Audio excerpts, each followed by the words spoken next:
mga beshies! This is Mama Lu. Welcome back to my YouTube channel! I'm on my own, broken and alone. I feel the rain crashing down all around this empty town. I'm searching for the lost and found, but you don't care, you're unaware. Keep moving like the scars aren't even there. It's in Ngayon ay gagawa tayo ng isang dessert na kakaiba. Oy, joke lang. Lagi yon nasa table kapag merong piyesta o kaya may birthday. Ito ay ang masarap na buko pandan! So for our jelly, maglagay lang po tayo ng 2 and 1/2 cups of water. And then, ilagay na po natin itong ating Mr. Gulaman Jelly Powder.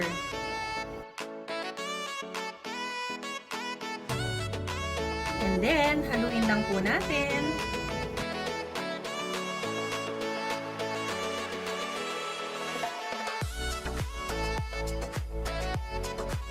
Ayan. So, we have to mix our gulaman powder.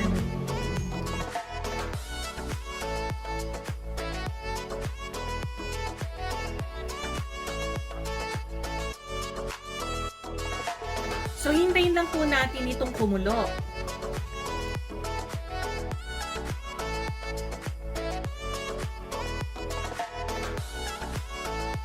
So, kailangan po ay hinahalo po natin ito para hindi siya magbuo-buo. Ayan. So, kumukulo na po yung ating jelly powder. So, papatayin na po natin yung apoy. And then, ilalagay po natin itong ating 3/4 cup of sugar. And then, ganun pa rin po, hahaluin po natin.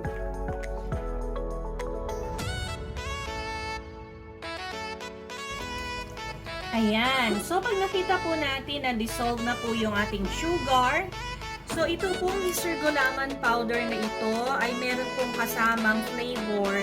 May kasama po siyang flavor sa likod. Okay? So, ito pong flavor na to, i-add natin sa ating gulaman after 3 to 5 minutes para po mas ma-enhance yung flavor ng buko pandan. So, i-add po natin ito. Okay? Yan. So, i-add po natin sa ating mixture. Wow! Amoy na amoy po talaga natin yung flavor niya na buko pandan. After that, ilalagay lang po natin dito sa ating mold. And then another one.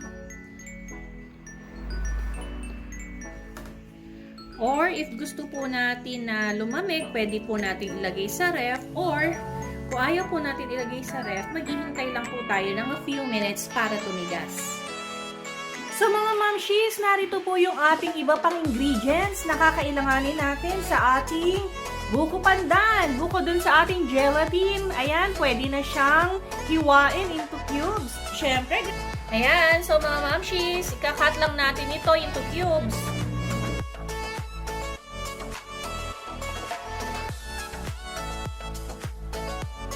Okay, so mga mamshis, i-mix na muna natin itong ating all-purpose cream.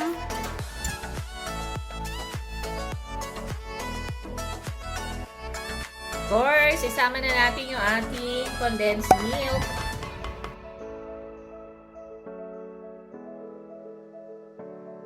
Yan, mix natin.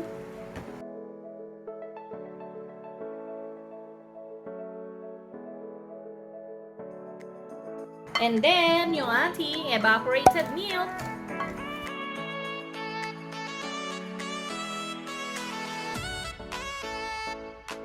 One can. Then, ilagay na natin yung ating buko.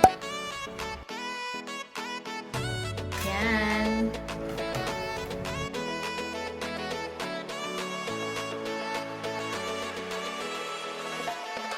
Oh, and then our gulaman.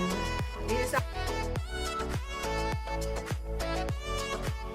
and yung ating kaong. Itong kaong na to ay yun inalisan ko ng syrup. And then, ang paborito nating cheese.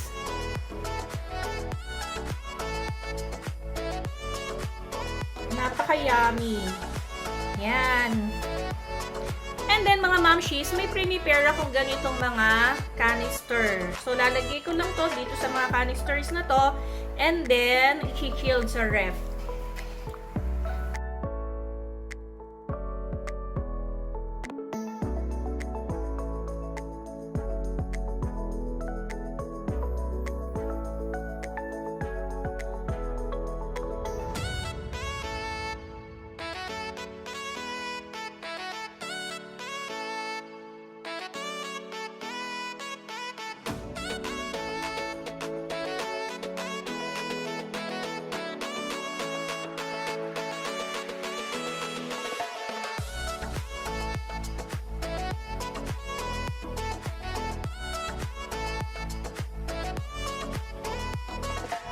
So, isa na naman pong masarap na dessert ang natutunan natin gawin ngayon, mga beshies.